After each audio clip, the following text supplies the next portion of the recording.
The sirens shattered the calm of our quiet neighborhood. Their shrill wail pierced through the late afternoon air, bouncing off rows of neatly trimmed hedges, white picket fences, and identical cul-de-sacs that seemed more like a movie set than a real place.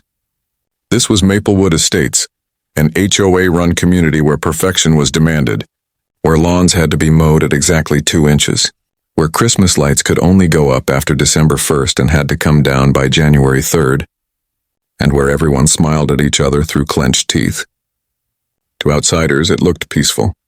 To me, it was a powder keg waiting to blow, and my son Daniel was the spark that lit it. Daniel was 14, a boy with a mind as unique as it was misunderstood. He was autistic, which meant the world to him looked and felt different than it did to everyone else. When things got overwhelming, too loud, too bright, too unpredictable, he had his own way of calming down. He would pace. He'd walk back and forth, arms loose at his side, sometimes clapping his hands softly or murmuring words under his breath. It wasn't dangerous, it wasn't disruptive. It was just him finding peace in the middle of the chaos. That day had been especially hard for him. School was a battlefield he never quite fit in, no matter how much he tried. The constant noise in the cafeteria, the fluorescent buzz of the classroom lights, the teachers asking him to sit still when his body screamed to move.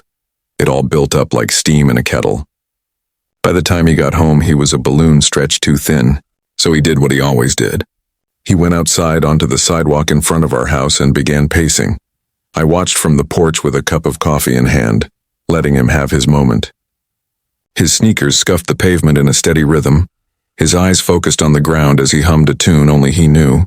To me, it was the sound of healing, of my son regulating himself. To the HOA, apparently, it was the sound of disturbance. The first one to arrive was Mrs. Crowley, the self-appointed queen of the HOA. She was a short, wiry woman with hair pulled so tight it looked like her face might crack. She marched across the street in her pastel cardigan, lips pinched, her heels clicking like the beat of a war drum. Behind her trailed Mr. Grant, the HOA vice president, tall and red-faced, carrying the eternal air of someone who thought the world owed him respect. "Excuse me," Mrs. Crowley snapped, her voice slicing through the air like a knife. Daniel froze mid-step, his eyes darting up at the sudden sound. He hated confrontation. It was like throwing gasoline on his anxiety. I put my coffee down slowly, my instincts already flaring. "Is there a problem?" I asked, keeping my voice steady, though my pulse quickened. "Yes," she said sharply, pointing at Daniel like he was some kind of stray animal. This behavior. It's unacceptable." He's pacing back and forth, clapping his hands, muttering, "He's scaring the neighbors." "He's my son," I replied firmly. "And he's not scaring anyone. He's just outside on our property calming himself down. He's not harming a soul," Mr. Grant chimed in, his voice booming like he was addressing a courtroom, though he was nothing more than a failed accountant with too much time on his hands. "It looks erratic. People don't know what he's going to do.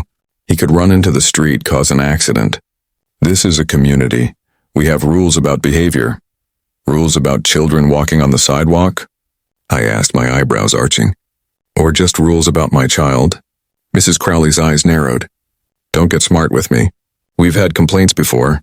The pacing, the noises, whatever it is he's doing. It's disruptive. And now enough is enough." My jaw tightened. Daniel was staring at the ground again, rocking slightly, trying to block out their voices. Every instinct in me screamed to shield him, to drag him inside, to protect him from their poison. But I knew running away would only feed their sense of power, so I stood my ground. "He's autistic," I said flatly, my tone like steel. "This is how he calms himself down. It's called stimming. It's not dangerous, it's not disruptive, and it's not against any rule in your precious handbook." Mrs. Crowley crossed her arms. "That's not my problem.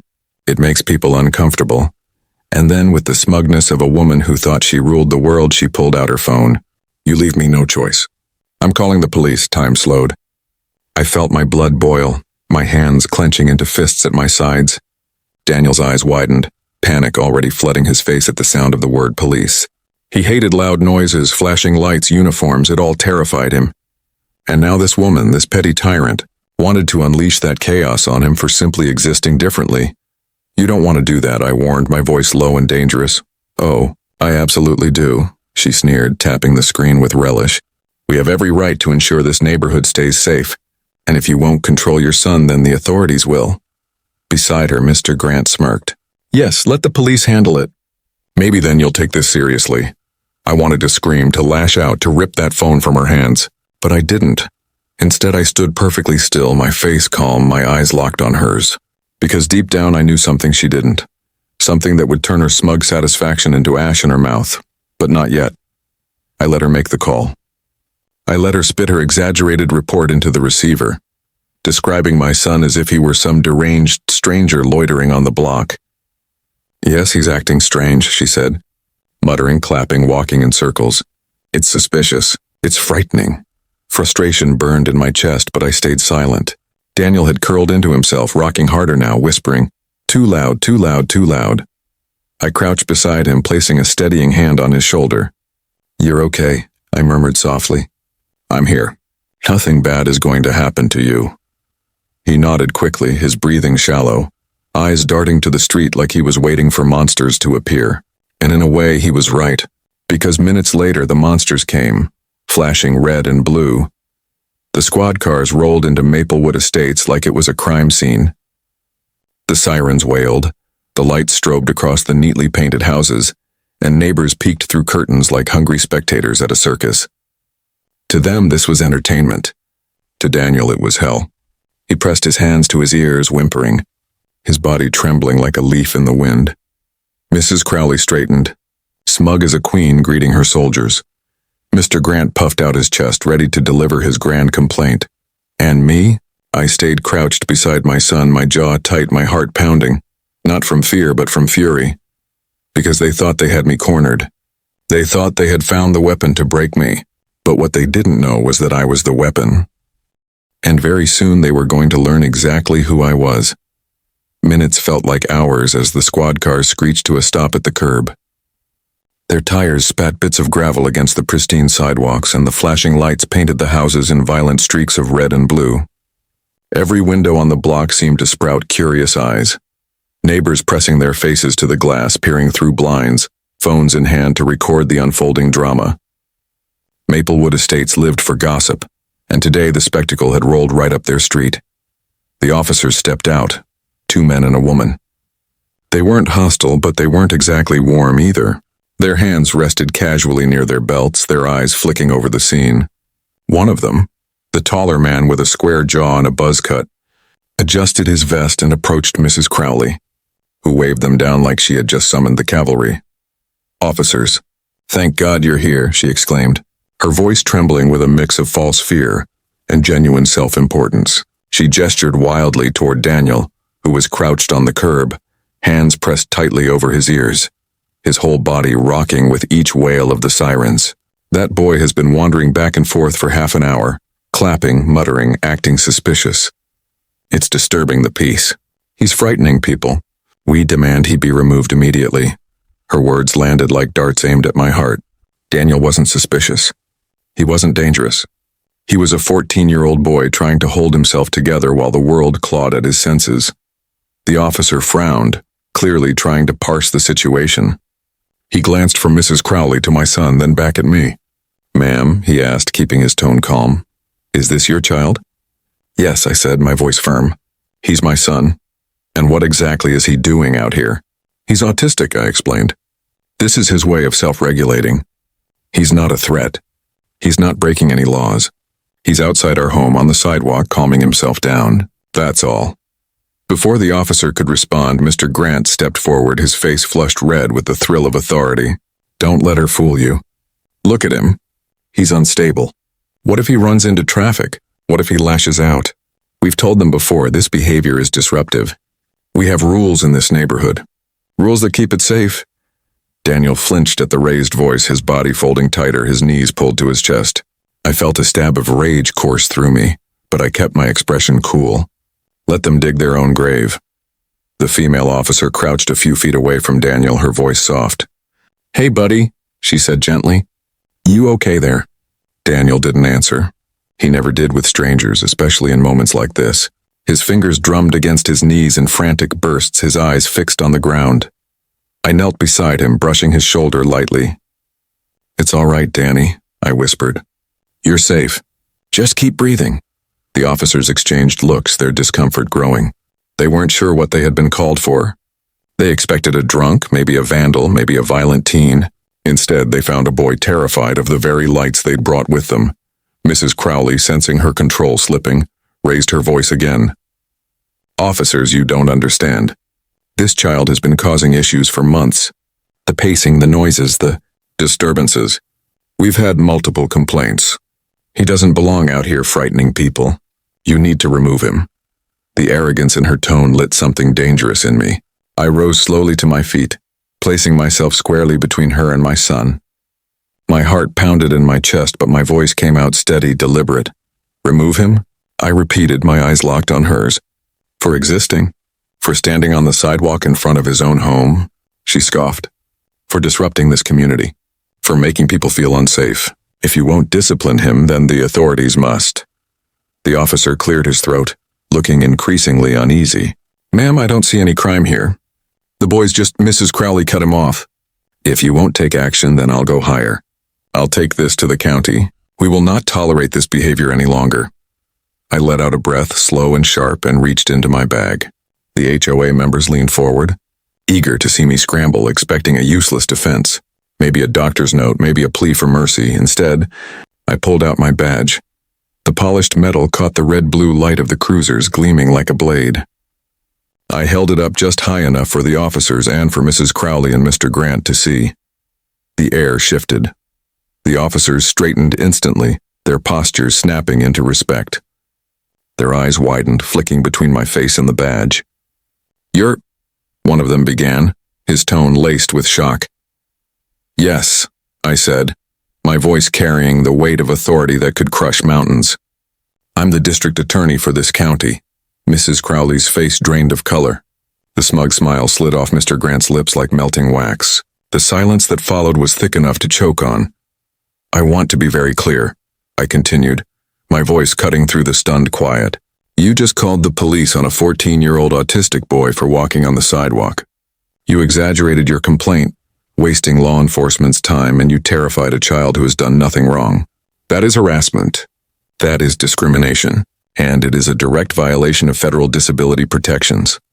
The officers shifted uncomfortably, clearly siding with me now, though they kept their expressions neutral.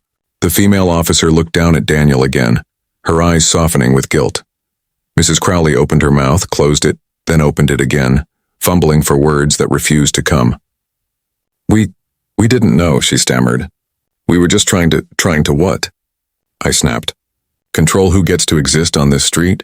Enforce your narrow definition of acceptable behavior? Because let me tell you something. This boy has more right to be here than either of you." Mr. Grant swallowed hard, his bravado crumbling. We were only concerned for the community's safety." "The community's safety?" I repeated, my voice icy. "From a child clapping his hands on the sidewalk? No, you weren't protecting anyone. You were policing difference. And now you've exposed not just your cruelty, but your ignorance of the law." The officers said nothing. They didn't need to. Their silence spoke louder than any reprimand. The weight of my words hung heavy in the humid air, pressing down on Mrs. Crowley and Mr. Grant until they looked smaller than I had ever seen them. Daniel whimpered softly, the tension still too much for him. I crouched beside him again, brushing his hair gently away from his face. "It's okay, buddy," I whispered. "It's over now. They can't hurt you." He nodded faintly, still trembling, but his rocking slowed. The flashing lights dimmed as one of the officers discreetly turned off the sirens, casting the neighborhood back into relative calm. When I stood again, my eyes locked on the HOA members with unflinching fire. "You will never do this again," I said quietly, but with a venom that made Mrs. Crowley flinch. "Because if you so much as look at my son the wrong way, I will personally ensure that the full weight of the law falls on you and this entire HOA. Do I make myself clear?" They both nodded, their faces pale, their arrogance utterly shattered. For the first time since the sirens began, I allowed myself a breath.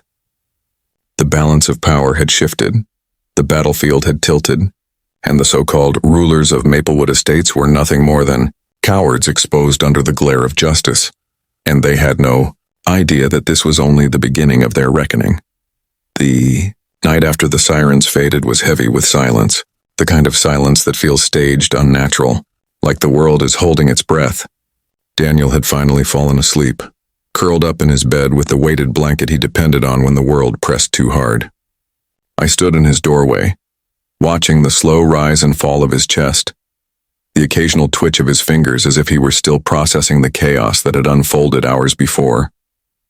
The red and blue lights, the sharp voices, the stares, it would stay with him even if he couldn't put it into words.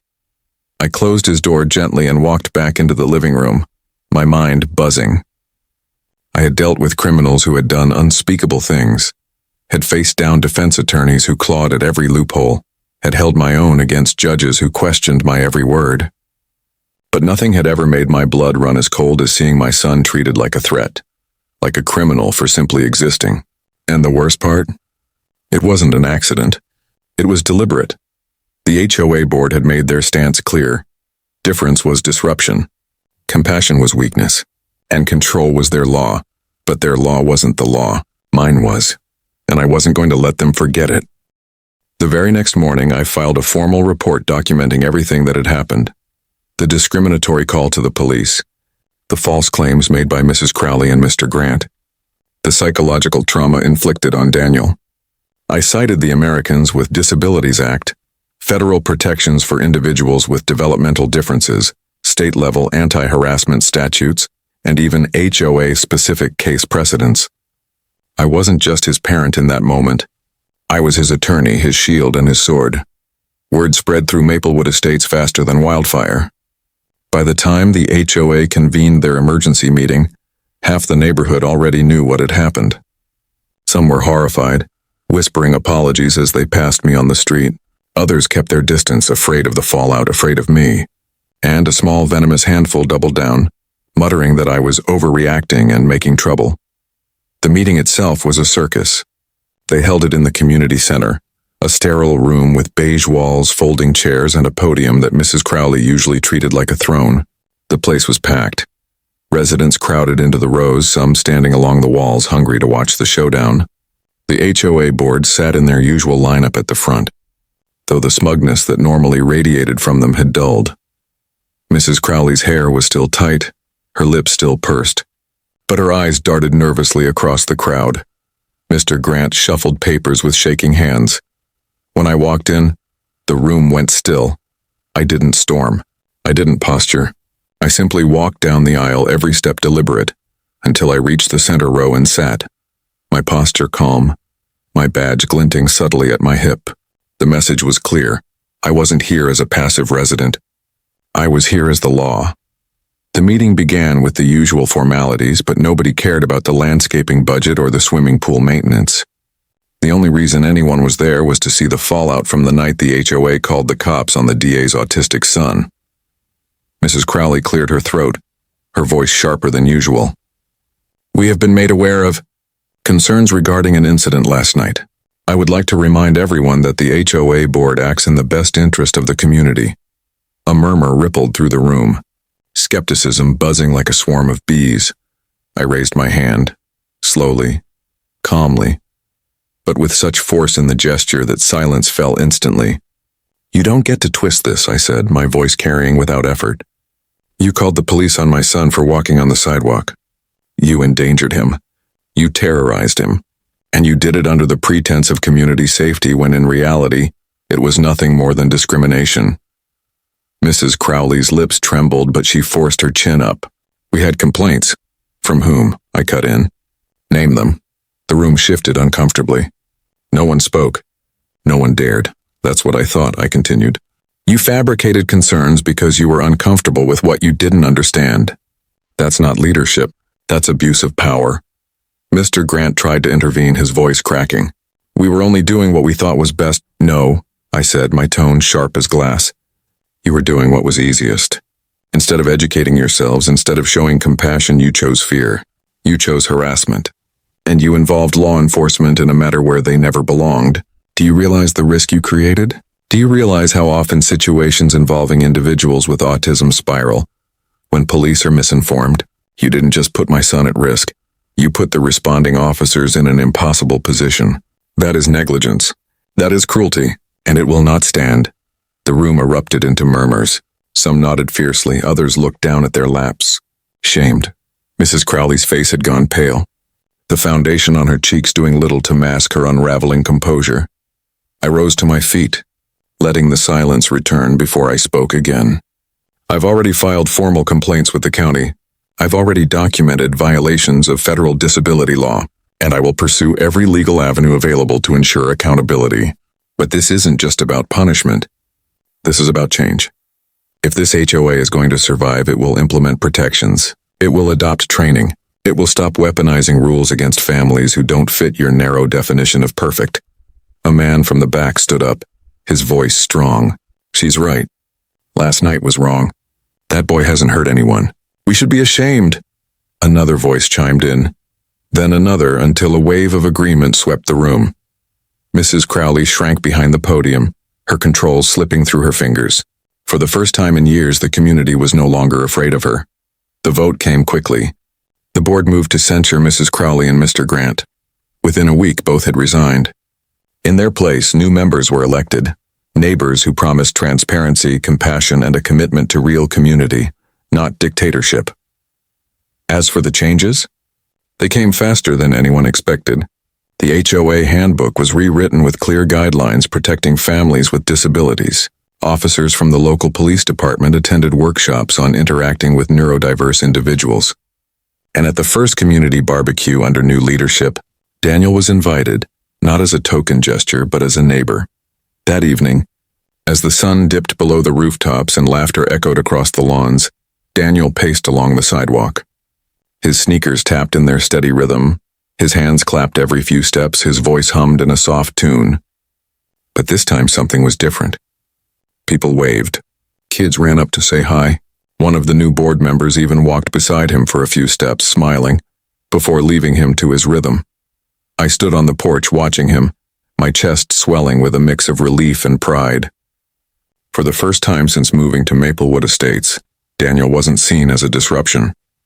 He was seen as part of the heart of the neighborhood, and as I watched Mrs. Crowley's old house sit dark and empty, a for sale sign staked into her perfect lawn, I allowed myself the smallest smile.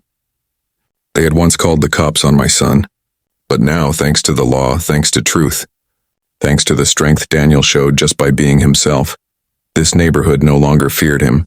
It embraced him. And that, I thought, was the kind of justice that mattered most.